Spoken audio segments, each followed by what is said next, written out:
দুই চারটা আসন পাওয়ার জন্য, দুই একটা এমপির পদ পাওয়ার জন্য যারা বলে আমরা শরিয়া আইনে বিশ্বাসী না, এমন লোকদের সাথে দেনদের বার করতেছে এমন কিছু আগাছা মৌলবী আছে না? যারা সুস্পষ্ট ঘোষণা দেয় আমরা শরিয়া আইন মানি না, হেরার মিটিং এ যায়, বইয়ে হেরার বাড়ি যায়, কয় যে আমরারও দুই একটা পদ দেন, আসন দেন, তাহলে আপনারা দলে যোগ দেন, আপনারা লোকে আছে। লোভে পড়ছে, লোভে। মৌলুভি ঠিক কথা বলছেন।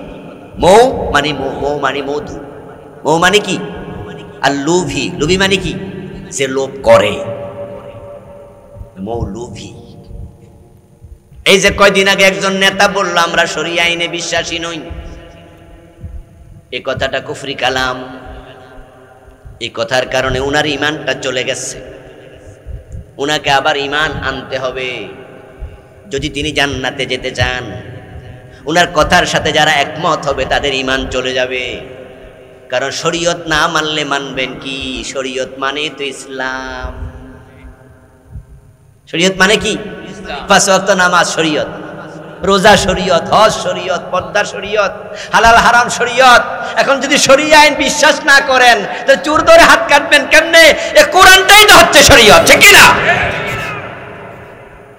কাদিয়ানি এক অক্ষর মানলো না, তারা বেঈমান হয়ে গেল। আর আপনি বলে দেবেন পুরা শরীয়তই মানি না, শরিয়া আইনে আমরা বিশ্বাস করি না। আমাদেরকে সাম্প্রদায়িক বলে, মৌলবাদী বলে গালি দেয়। আমরা বলি দেও দাও মুতু বিগাইজিকুম, তোমরা আঙ্গুল কামড়াইতে কামড়াইতে মরে যাও। আমরা মূলে থাকতে চাই, আমরা আগাবাদী হতে চাই না। মৌল মানে কি? মূল। মৌলবাদী মানে যারা মূলে থাকে, মূলওয়ালা। আমরা মূলে থাকতে চাই। ইসলামের মূল হচ্ছে কোরআন, ইসলামের মূল হচ্ছে সুন্নাহ। আমরা কোরআন সুন্নাহর বাইরে যেতে রাজি হব না।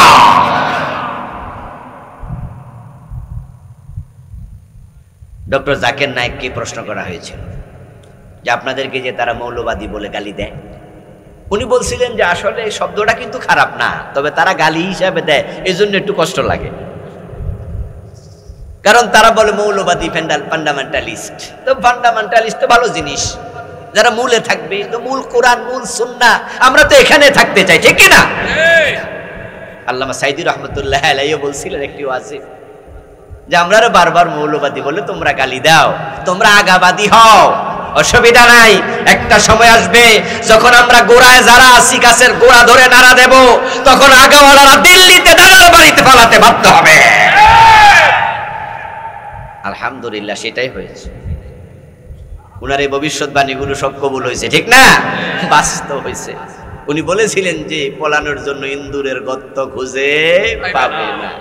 আমরা সেটাও দেখেছি, পলানোর জন্য দাড়ি মারি কামাইয়া সালমানে প্রমাণ। দরবেশ বাবা কিন্তু শেষ পর্যন্ত ইন্দুরের গর্ত খুঁজা পায় নাই। জান্নাত বড় মৌলবাদীর জায়গা, ওখানে আগাওয়ালা কেউ ঢুকতে পারবে না। যারা গোড়ায় থাকবে, কোরআন সুন্নাহর কাছে থাকবে, তারাই শুধু আল্লাহর জান্নাত পাবে। এটা বড় সাম্প্রদায়িক জায়গা, সেখানে মুমিন ছাড়া কেউ নাই। জান্নাতের মাঝে ঈমানওয়ালা ছাড়া একজনও নাই, সব ঈমানদার জান্নাতে। আর যত বেঈমানের দল আছে সব কই? কথা বলে না ভাইয়েরা, বলুন না কোথায়? হিন্দুরা কই যাবে? খ্রিস্টানরা, ইহুদিরা, বৌদ্ধরা, নাস্তিকেরা। তাহলে এটা উদার জায়গা, এটা বলো উদারতা আছে, সবই একসাথে। কিন্তু জান্নাত বড় কনজারভেটিভ জায়গা, এখানে ঈমান ছাড়া কেউ ঢুকতে পারবে না। বঙ্গবন্ধু বলেছিলেন আমার ডানে চোর, বামে চোর, সামনে চোর, পিছনে চোর। উনি আফসোস করে বলেছিলেন মানুষ পায় স্বর্ণের খনি, উনি পাইছিলেন চোরের খনি। গত 15 বছরে বাংলাদেশে আমরা দেখেছি ওই চোরগুলো দেশের টাকা লুট করে কানাডায় বেগম পাড়া বানাইছে। হাজার হাজার কোটি টাকা ব্যাংক থেকে লুট করে পাঠাইছে। 54 বছরের বাংলাদেশে আল্লাহর আইনে চোর ধরে হাত কাটা একদিনও মানলেন না। জেনা করলে 100 বেত লাগাতে হবে এমন আইন কোরআনে আছে কিনা? বাংলাদেশে জেনা নাই, 100 বেত লাগাইছে কোন আদালত? 54 বছর একদিনও মানে নাই। আলা লাহুল খালকু ওয়াল আমর, সাবধান, সৃষ্টি যার, আইন চলবে শুধুই তার, এমন কথা কোরআনে আছে না নাই? আছে। আওয়াজ দিয়া বলুন তো, সৃষ্টি কার? আইন চলবে কার? আল্লাহ।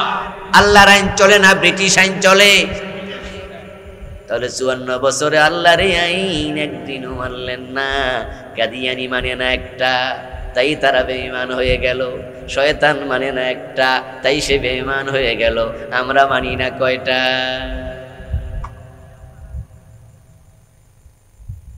খুব জটিল, খুব জটিল অবস্থা। জান্নাত তো মাগনা না, এত সোজা না। এই জান্নাতে যাওয়ার জন্য ইব্রাহিম নবী আগুনে পর্যন্ত পড়তে হয়েছে। জাকারিয়া আলাইহিস সালাম করাত দিয়ে 2 টুকরা হওয়া লেগেছে। বেলালের দিকে তাকাও, গলার মাঝে রশি লাগায়া টানছে। খাব্বাবের দিকে তাকাও, পিঠের মাঝে আগুনের শেক দেয়া হয়েছে। প্রিয় নবী মুহাম্মদ সাল্লাল্লাহু আলাইহি সাল্লামের দিকে তাকাও, কাঁচা দাঁত ভেঙে দিয়েছে, হেলমেট ভেঙে মাথার ভিতরে ঢুকেছে। ওহুদে রাসূল 3 ঘন্টা বেহুশ ছিলেন।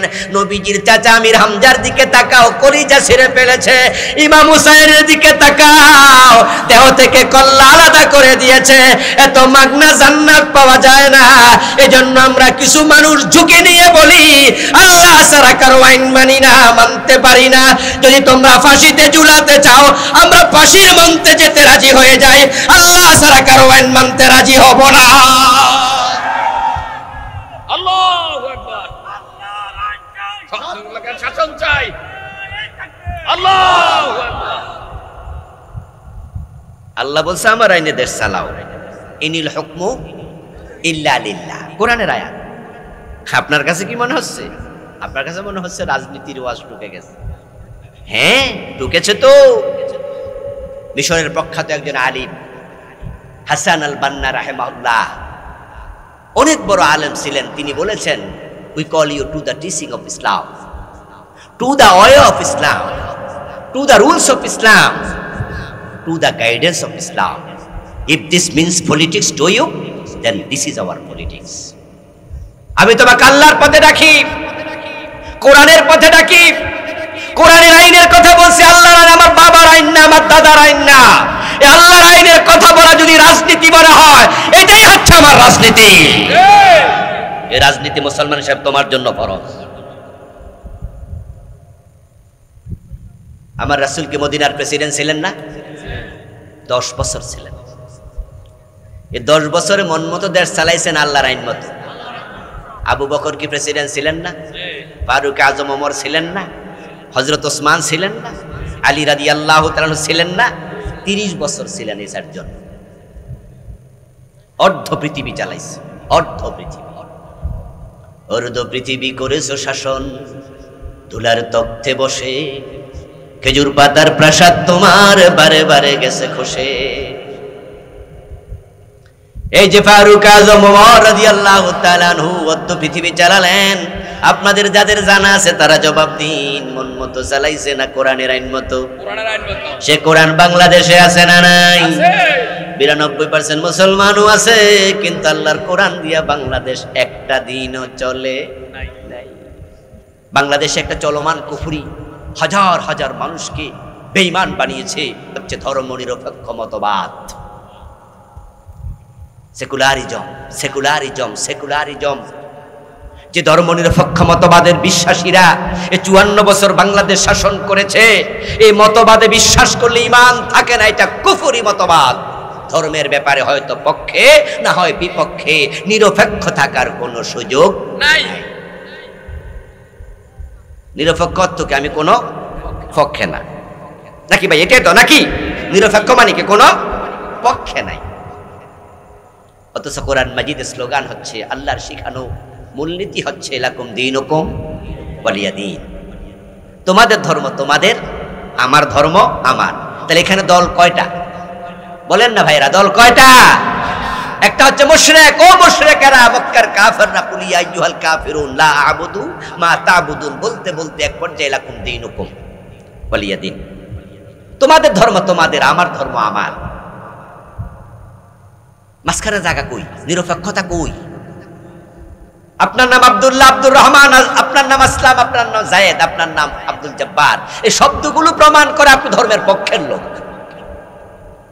নিরপেক্ষ কোথায়? এক নাম্বারটা সংক্ষেপে শেষ করে দিলাম, কুফর। 56টা লিখছি, পড়বেন। 2 নাম্বার শিরিক। শিরিক করলে ঈমান শেষ। শিরিক মানে হলো যাহা আল্লাহর জন্য খাস, সেটার সাথে অন্যকে শামিল করার নাম হলো শিরিক। যেমন গায়েবের মালিক কে? জোরে বলেন, গায়েবের মালিক কে? কিন্তু আমাদের দেশে কিছু মানুষ বলে নবী গায়েব জানে, পীর সাহেব গায়েব জানে। ঈমান শেষ, ভালো শুরুতে শেষ। রাসূলুল্লাহ সাল্লাল্লাহু আলাইহি ওয়াসাল্লামকে ভালোবাসতে গিয়ে মুশরিক হচ্ছে কিছু লোক। যেমন ঈসা নবীর উম্মতেরা উনাকে ভালোবাসতে গিয়ে মুশরিক হইছে।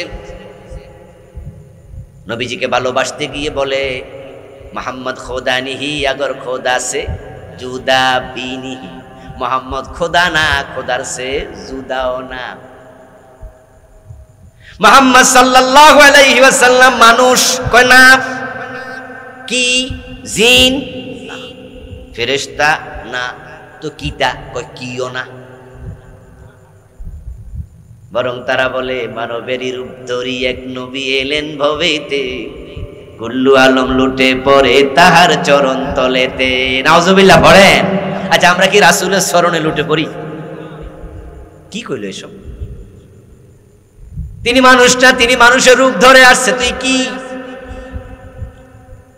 এই জন্য তারা আল্লাহ তাআলার সাথে রাসূলকে শরীক করে বিভিন্ন জায়গায় তারা মুশরিক হয়ে যায়। যেমন ঈসা আলাইহিস সালামের উম্মতেরা করেছিল। ঈসা নবী মায়ের কোলে জন্মের পর কথা বলেছেন, উনার কোনো বাবা নাই। লোকেরা বলেছে হযরত ঈসা আলাইহিস সালামের মা জিনা করেছে। বলেন নাউজুবিল্লাহ। ইয়া মারইয়াম লাকাদ জিইতি শাইআন ফারিয়া, ও মারইয়াম তুমি জিনা করেছো, তোমার তো বিয়ে হয় নাই, বাচ্চা আসলো কোথা থেকে? এই বাচ্চার পরিচয় কি বলো? হযরত ঈসা আলাইহিস সালাম মায়ের ইজ্জত রক্ষা করলেন। তিনি মায়ের কোলে থেকে কথা বললেন, বয়স তার মাত্র 1-2 দিন। ওই ছোট্ট মানুষ নিজের পরিচয় দিলেন, ইন্নী আব্দুল্লাহ আতানিয়াল কিতাবা ওয়া জালানি নাবিয়্যা। সুবহানাল্লাহ পড়েন। ইন্নী আব্দুল্লাহ, আমি আল্লাহর বান্দা। ঈসা আলাইহিস সালাম মায়ের কোলে পরিচয় দেয় আমি আল্লাহর বান্দা। কিন্তু খ্রিস্টানরা বলে না, হুয়া ইবনুল্লাহ, সে আল্লাহর ছেলে। বান্দা মানে দাস, চাকর, গোলাম। তো খ্রিস্টানরা বলতেছে যদি ঈসা নবীকে চাকর বলি, গোলাম বলি, আল্লাহর বান্দা বলি, উনার সম্মান কমে যায়। বরং যেহেতু বাপ নাই, আল্লাহরে বাপ বানিয়ে দিই। ওয়াকালাতিন নাসারাল মাসীহ ইবনুল্লাহ, খ্রিস্টানরা বলে ঈসা আল্লাহর ছেলে। ঈসা নবীর সম্মান বাড়াইতে যায়া ঈমান আছে না গেছে?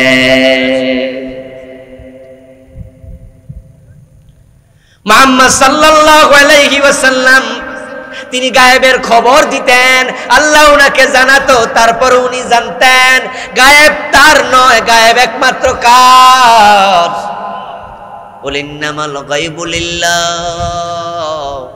কোরআনের আয়াত, নবী আপনি বলুন গায়েবের মালিক শুধু আল্লাহ। যারা বলবে নবী গায়েব জানে, ওলি গায়েব জানে, আল্লাহর এই গুণের সাথে অন্যকে শামিল করলো, এটা শিরিক। নির্বাচন আসতেছে, কত নেতা মুশরিক হবে নতুন করে হিসাব নাই। মাইক হাতে পেয়ে মিছিল স্লোগানের মাঝে আপনাদেরকে খুশি করার জন্য বলে দেবে সস্তা কথা, আপনারাই সব, আমাদের দিকে একটু তাকায়েন, আমারে ভোট দিয়েন, জনগণই সকল ক্ষমতার উৎস। এই স্লোগানটা বাংলাদেশে আছে, এটা শিরিক, ডাইরেক্ট শিরিক। কত নেতা এই কথা কইয়া মুশরিক হলো। এটা যে শিরিকে জানেও না, বুঝেও না। আজ থেকে কয়েক বছর আগে নরসিংদী শহরের একটা প্রোগ্রামে আমি শিরিক নিয়ে আলোচনা করছিলাম। ওখানে একজন উপজেলা চেয়ারম্যান বসা ছিলেন, একবারে সদর উপজেলা চেয়ারম্যান। তো উনি আমার আলোচনার পরে দিয়ে সভাপতি ছিলেন সম্ভবত, তিনি 1-2 মিনিট কথা বললেন। উনি মাইক হাতে নিয়ে সেদিন বলেছিলেন, আসলে জনগণ সকল ক্ষমতার উৎস, এই কথা বললে শিরিক হতো, আমি জানতাম না। আজকে যেহেতু জানছি, আজকের পর থেকে এই কথা কমপক্ষে আমি আর বলবো না। এবার আমার দলে আমার চেয়ারম্যান বানাকার না বানা, তখন আমার মনটা ভরে গেল, আমার বুঝে আসলো যাদের ঈমান আছে নসিহত তাদের উপকারে আসে। ওয়াযাক্কির ফাইন্নায যিকরা তানফাউল মুমিনিন। জনগণ সকল ক্ষমতার উৎস না, জনগণের কোনো ক্ষমতাই নাই। আরে কিসের ক্ষমতা আমাদের আছে? আমরা হচ্ছি সবচেয়ে দুর্বল প্রাণী। মায়ের পেট থেকে পড়ে তারপরে একটা ছাগল আধা ঘন্টার ব্যবধানে দৌড়াতে পারে, আর আমরা দৌড়াইতে লাগছে কয় মাস? 9 মাস, 10 মাস, 1 বছর। মুরগির বাচ্চা ডিম থেকে ফুটে নিজের খাবার নিজে খায়, আর আমাদের খাবার নিজ হাতে খাইতে লাগছে 3 থেকে 4 বছর, 2 বছর, 2.5 বছর। একটা বিড়ালের বাচ্চা পেট থেকে পড়ার পরে পায়খানা করলে আস্তে করে নিজের পায়খানা থেকে নিজে সরে যায়, আর আমরা পায়খানার মধ্যে শুয়ে থাকতাম, মা যদি পরিষ্কার না করতো নিজের পায়খানা নিজে খাওয়া লাগতো। এত দুর্বল আমরা। কিসের ক্ষমতা আমাদের? বরং ক্ষমতার মালিক কে? কুলিল্লাহুম্মা মালিকাল মুলকি তুতিল মুলকা মান তাশা। ক্ষমতার মালিক পাবলিক নয়, পাবলিক ওসিলা। ক্ষমতার মালিক যে মানুষ না, এটা তো আমরা জুলাই আন্দোলনে প্রমাণ পাইছি। কারণ তারা যেমনে ক্ষমতারে গাইরা দিছিল একবারে ভীষণ 2041 41 সাল, আর নরমু না আমরা আপাতত। আমরাও যারা বিরোধী দলে ছিলাম, আমরাও মনে মনে বলছিলাম এই বেডি মরার আগে মনে হয় আর কিরকম আপনাদের চিন্তা আসছিল না যে মরার আগে আর এবং তাদের নেতা একজন তো গর্ব করে বলছিল, কিসের আন্দোলন করবা এই বছর না ও বছর, মানুষ বাঁচে কয় বছর। দেখেন না লক্ষ্য করে কিভাবে বলেছিল তারা যে এখান থেকে লড়বে না। আর বাস্তবতাও আমরা দেখেছিলাম, তাদের কথা একবারে ফাঁকা বলিও ছিল না। কারণ তাদের হাতে ছিল সেনাবাহিনী, তাদের হাতে পুলিশ বাহিনী, তাদের হাতে বিজিবি, তাদের হাতে র্যাব, তাদের হাতে কি নাই, একটা চৌকিদার থেকে রাষ্ট্রের সেনাবাহিনীর প্রধান পর্যন্ত নিজের লোক বসাইছে। ঠিক না? এটা পুলিশ কনস্টেবল চাকরি দিতে ইনভেস্টিগেশন করতো 14 গোষ্ঠীর মাঝে, যদি বিরোধী দলের কারণে ফাইতে চাকরি দিত না। কিন্তু ক্ষমতা চলে গেল একটা ফানুসের মতো। যিনি বলছিল 41 সাল, তার প্রধান সেনাপতি ওয়াকার গিয়া কয় 41 মিনিটও নাই, তাড়াতাড়ি পলান। ঠিক না ভাই? ঠিক না ভাই? জনগণের হাতে ক্ষমতা নাই, ক্ষমতার মালিক কে? আল্লাহ মানুষের অন্তর তাই 2 আঙ্গুলের মাঝখানে রাখছে, যেদিকে চায় তিনি ঘুরে দেয়, যেদিকে চায় ঘুরে দেয়। অবাক হয়ে যাবেন। প্রিয় ভাইয়েরা, আমার সন্তান হয় না অনেকদিন, বিয়ে হয়েছে কয়েক বছর, ডাক্তারের ওষুধে কাজ হয় না। এবার দোস্ত পরামর্শ দিছে, চলে যাও খাজা বাবার কাছে আজমিরে, ওখানে গিয়া বাবা আমার একটা ছেলে দাও, মেয়ে দাও। এমন কথা বলার মতো কিছু মুসলমানের সন্তান আছে না নাই? এটা শিরিক। সন্তান দেয়ার মালিক কে? ও দোস্ত, আপনি আজমিরে কেন গেলেন সন্তান চাইতে? আপনি আল্লাহর কাছে কেন চান না? হুজুর অনেক চাইছি, আল্লাহ দেয় না, এজন্য এখন বাবার কাছে গেছি। আমি বলি দোস্ত, দেরিতে দিয়ে আল্লাহ কারো কারো ঈমান পরীক্ষা করে, তুমি পরীক্ষায় ফেল মারছ। এই মিয়া, এই যে আপনি মরাফিরের কাছে সন্তানের জন্য গেলেন, যে চাইলেন, ধৈর্য ধরলেন না, আপনার বিয়ের বয়স কত? হুজুর হয়ে গেছে 8-10 বছর, 12 বছর, দাড়ি তো এখনো পাকে নাই ভাই। আমি অনুফলাবান মানুষ, দাড়ি পাকবো কেমনে? বয়স তো হুজুর মাত্র আমার 35, বিয়ে করছি বয়স তখন 25। আমি বলি হযরত ইব্রাহিম রে আল্লাহ সন্তান দেয় নাই 86 বছর। কত বছর? উনি কি ফেল মারছিল? অন্য কারো কাছে চাইছিল? তা আপনি না ইব্রাহিমের সন্তান? সাবধান মুসলমান। শিরিক নিয়ে আমি আলাদা একটি বই লিখেছি, এই বইটা আমি বাংলাদেশে প্রচলিত 29টা শিরিক লিখছি। এখন এক রাতে এতগুলো বলা যাবে না, 10টা বলবো তো, কিন্তু আপনাকে বাঁচতে হলে জানতে হবে। জাহান্নাম থেকে বাঁচতে হলে শিরিক আপনাকে চিনতে হবে, জীবনে থাকলে ছাড়তে হবে, তারপরে তাওবা করে নতুন করে কালেমা পড়তে হবে। জানি না বললে চলবে না। সব কেউ কেউ আছে কয় যে হুজুররা জানেও বেশি, হুজুররার হিসাবও বেশি।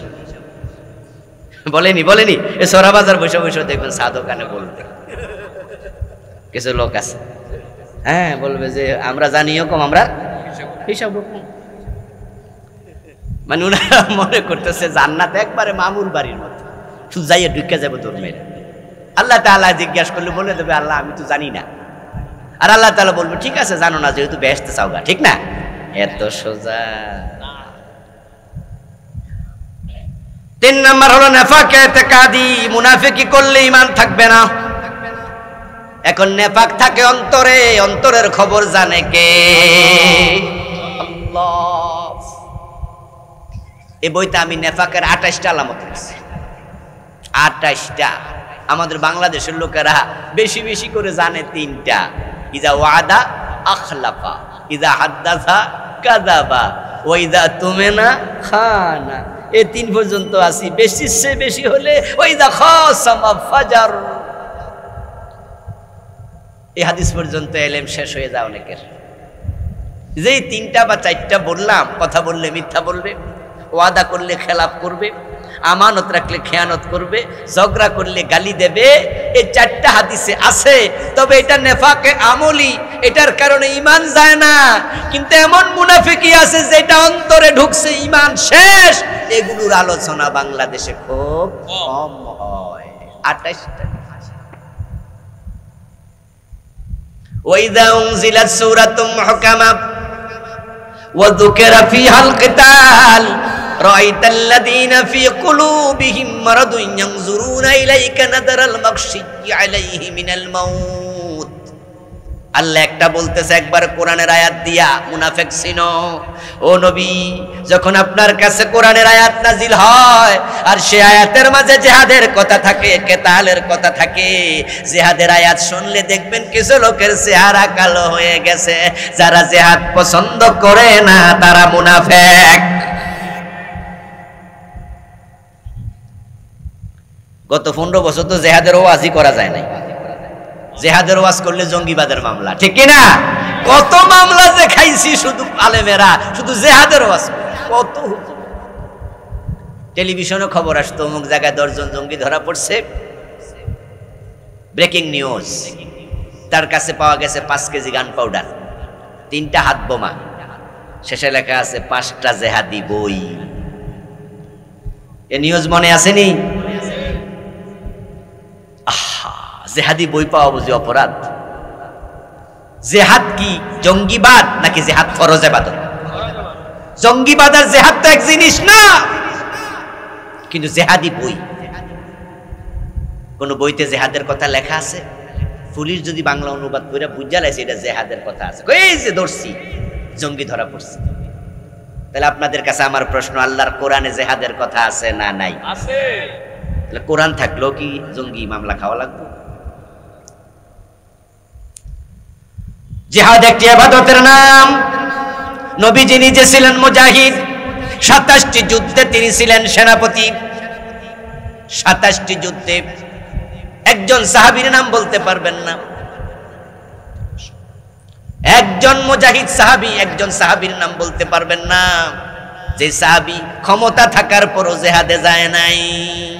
একজন ছিল অন্ধ, নাম ছিল আব্দুল্লাহ ইবনে উম্মে মাকতুম রাদিয়াল্লাহু তাআলা আনহু। উনার জীবনী পড়ে দেখবেন উনিও যুদ্ধের মাঠে শহীদ হয়েছে। অন্ধ মানুষ যুদ্ধের মাঠে শহীদ। হযরত ওমর তখন প্রেসিডেন্ট, গাজওয়ে কাদেসিয়াতে সেনাবাহিনী পাঠাচ্ছেন। অনেক সাহাবী যাচ্ছে যুদ্ধের মাঠে। ওই অন্ধ সাহাবী ওমরের কাছে গেলেন, গিয়ে বলছে আমিরুল মুমিনিন, আমি একটা দরখাস্ত নিয়ে আসছি। হযরত ওমর বলছে আব্দুল্লাহ কি দরখাস্ত নিয়ে আসছো বলো? বলে হুজুর আমাকে গাজওয়ে কাদেসিয়াতে মুজাহিদদের সাথে পাঠাতে হবে। ওমর রাদিয়াল্লাহু তাআলা আনহু বলেন আব্দুল্লাহ তুমি যুদ্ধের মাঠে গিয়া কি করবা? তুমি তো চোখেই দেখো না। তলোয়ার হাতে নিয়ে তো যুদ্ধ করা লাগে, আব্দুল্লাহ ইবনে উম্মে মাকতুম বলেন, ইয়া আমিরুল মুমিনিন, আমি তো জানি এই প্রশ্ন আপনি করবেন, উত্তর আমার কাছে রেডি করা আছে।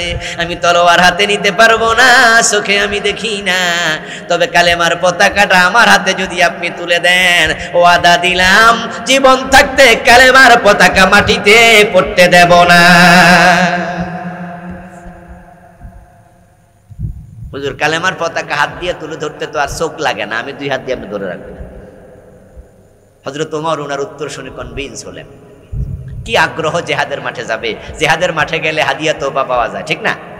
কমপক্ষে কিছু জিলাপি তো পাওয়া যায়, খেসুরি। ওখানে গেলে হাত থাকে না, পা থাকে না, চোখ থাকে না, কল্লা থাকে না, জীবন থাকে না। উনি এটা জেনে যুদ্ধে যেতে চায়। আর আমাদের গত 15 বছর জেহাদের কথা শুনলে জঙ্গি বানাইছে। জেহাদের কথা ভালো লাগে না এমন 2-4 জন এখানেও আছেন। নামাজ পড়তে রাজি, রোজা রাখতে রাজি, কিন্তু জেহাদের কথা শুনলে মজা লাগে না। কত ফির বাংলাদেশে আছে জেহাদের ওয়াজ করে না, কত আলেম আছে, খতিব আছে, জেহাদের ওয়াজ করে না। ও ভাইয়েরা, কোরআন হচ্ছে জেহাদের একটা উদ্বুদ্ধকারী কিতাব। নবী মুহাম্মদ জানেন নবিয়ুল মালহামা, আমি যুদ্ধের নবী, আমি যুদ্ধের নবী। মুসলমান যখন থেকে জেহাদ ভুলেছে তখন থেকে কপাল পড়েছে, মাইর খাওয়া শুরু হয়েছে। একসময় মুসলমানের এক হাতে ছিল তলোয়ার আর এক হাতে ছিল কোরআন। তারা কোরআনের বাহিরে চলে নাই, অন্যায় দেখে তলোয়ার খাপ খুলতে দেরি করে নাই। তা মুসলমান ছিল যেখানে বিজয় পদচুম্বন করেছে সেখানে। জিহাদ ফরজ, অন্যায় দেখলে জিহাদ করো। নিরীহ মানুষকে হত্যা করার নাম জিহাদ নয়। সিনেমা হলে বোমা মেরে দর্শক মারার নাম জিহাদ নয়। আদালতে বোমা মেরে বিচারক হত্যা করার নাম জিহাদ নয়। ইসলাম নিরীহ মানুষকে আক্রমণ করতে শেখায়নি। জিহাদ হচ্ছে অন্যায় যেখানে, প্রতিরোধ সেখানে। সেটা শুরু হবে মুখ থেকে, লেখা হবে কলম দিয়ে, বলা হবে আওয়াজ করে, প্রয়োজনে তলোয়ারও হাতে নিতে হবে।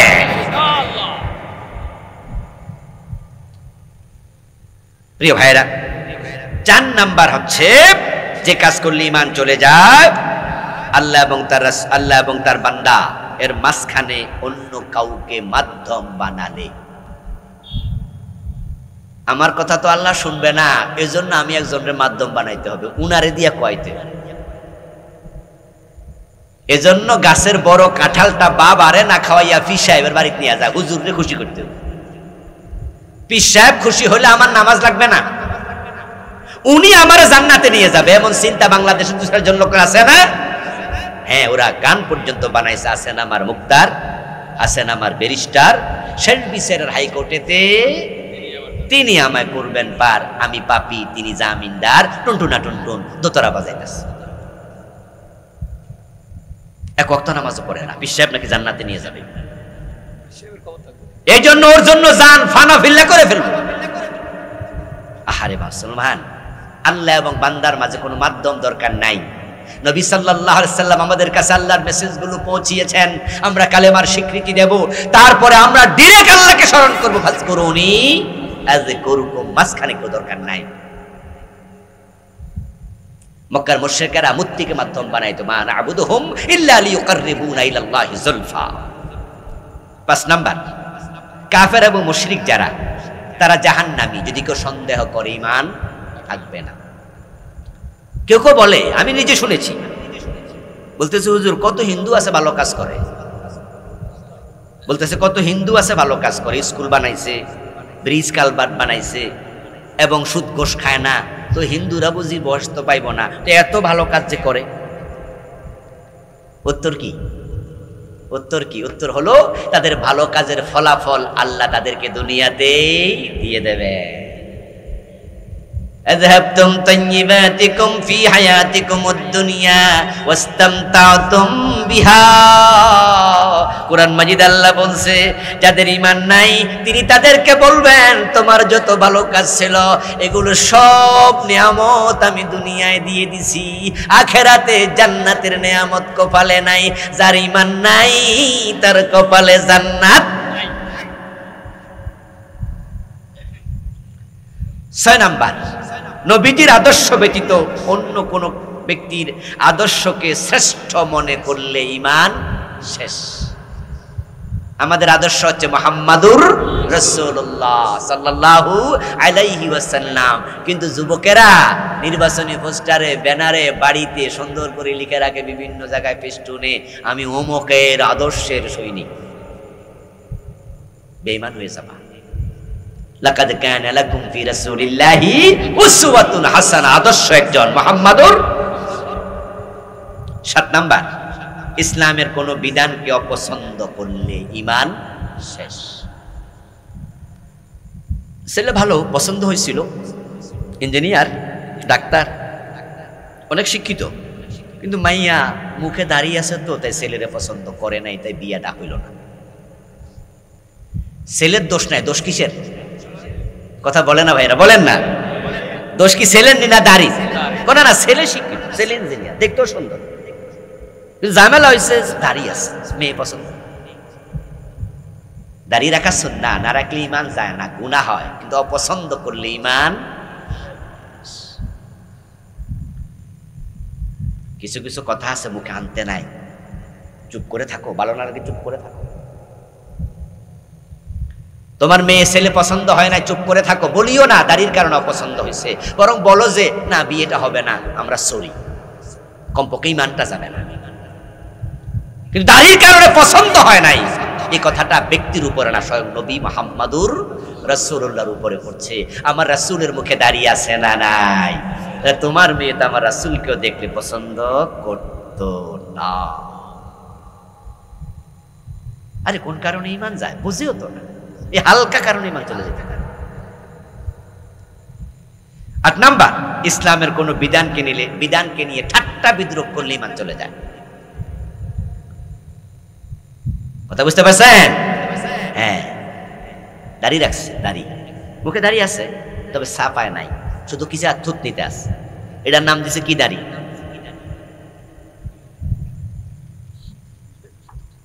এখন এই দাড়ি নিয়ে ঠাট্টা করার কারণে যার এই দাড়ি হে কামাইলা, হে কয় যে মানুষ আমারে কি তা কইতাছে। অথবা জেনারেল শিক্ষিত, মাদ্রাসায় পড়ে নাই, শুধুমাত্র সে ইসলামকে ভালোবেসে টুপি মাথায় দেয়, পাঞ্জাবি গায়ে দেয়, জামা গায়ে দেয়, এখন হেরে মুন্সি কইয়া ডাকে, হেও করে, টিপ্পনি দেয়, এই মুন্সি দিকে আসছে। লোকাল বাসে উঠছি 10-12 বছর আগে, মাঝে মাঝে এখন উঠি, তবে কাহিনীটা শোনাচ্ছি 10-12 বছর আগের। আর আমাদের প্রেসিডেন্টের যে বাসভবন, বঙ্গভবন, ঠিক এই মোড় থেকে গুলিস্তানের এখান থেকে বাসে উঠছি, ফার্ম গেট যাব, এমন ভিড়। এখন বাসের মাঝে উঠে পিছনে যায় দাঁড়াইছি, তো যে বাসের ভাড়া নেয় সে আস্তে আস্তে করে ভাড়া নিচ্ছে, ভাড়া নিতে নিতে আমার কাছে আইসে, আইসা বলতেছে, এ হুজুর ভিড়ের ভিতরে আপনি উঠছেন কেন? কথা বলছেন। আচ্ছা, এত মানুষ উঠছে, এর কারণে খারাপ লাগে না? খারাপ লাগছে কারে? হুজুর। এই ভিড়ের ভিতরে আপনি উঠছেন, মানে আসলে অনেক ভিড় ছিল। আমি একটু কষ্টই পাইলাম যে আমাকে ইনসাল্ট করলো, আমি হুজুর মানুষ, আমি কিছু বলতে যাব, বলি নাই এখনো। এর মাঝেই সামনে থেকে এক লোক এমন এক ধমক মারলো হেল্পারকে, কঠিন এক ধমক দিয়ে বললো, এই বেটা, এত লোক উঠছে, কোনো সমস্যা নাই, তুমি হুজুর দেখে সুলকানি উঠছে তোমার। আমি আর বলা লাগে নাই, ইসলামের সুরত দেখলে, লেবাস দেখলে, ইসলাম দেখলে ভালো লাগে না, ঠাট্টা করে, বিদ্রুপ করে, এমন কিছু জালেম আছে না নাই? ঈমান শেষ তোমার। কারণ তুমি অপছন্দটা আমাকে করো না, আমার টুপিকে করেছো, এটা আমার রাসূলের সুন্নাহ, আমার দাড়িকে করেছো, বিদ্রুপ করেছো, তুমি ঠাট্টা করেছো। 9 নাম্বার, মুসলমানের বিরুদ্ধে কাফেরদেরকে যুদ্ধকালে সহযোগিতা করলে ঈমান শেষ। 10 নাম্বার, যদি কেউ কোনো ব্যক্তির ব্যাপারে বলে উনার আর শরীয়ত লাগে না, তাহলে ঈমান শেষ। এই সমস্যা আমাদের বাংলাদেশে কিছু পীর সাহেব এবং মুরিদের আছে। আপনি তো নামাজ পড়েন, আপনার পীর সাহেব তো নামাজ পড়ে না, হুজুরের নামাজ লাগে না, হুজুরের পর্দাও লাগে না, হুজুরের চোখ আর আমনের চোখ এক না, আমারটা গোস্ত দিয়ে বানাইছে, আল্লাহ ওটা মার্বেল দিয়ে বানাইছে। হ্যাঁ, যদি আপনি মনে করেন যে অমুক তমকের আর শরীয়ত লাগে না, উনি শরীয়তের ঊর্ধ্বে আল্লাহর বিধানের সাথে বৃদ্ধাঙ্গুল দেখিয়েছেন, ঈমান শেষ। আল্লাহ যে কাজ করলে ইমান যায় সেখান থেকে আমাদের হেফাজত করো, সবাই বলেন আমিন।